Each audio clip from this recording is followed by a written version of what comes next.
Well, that's not going to be great for those on spring break. No. And of course, spring break is underway across the Panhandle. Over in Walton County, you can already find crowds of spring breakers on the beach. News Channel 7's Leticia Vaselli is live at Grayton Beach to share how operations has been preparing for this year's spring break season. Jess Berry, here at Grayton Beach, you can get free tram services that will take you directly to the public beach access, and this is one of 2 currently available routes in South Walton.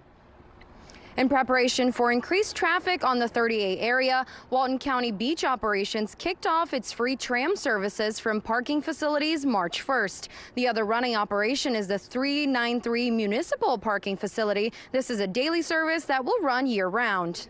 We're pleased to be able to offer that. We think it's going to go a long way in terms of removing some of the congestion along the roadway, providing people with a timely system that they can rely on to get to those destinations. What we also understand, this is a great time of year just for our residents to be able to, enjoy the beach before we really get into the full swing of summer season.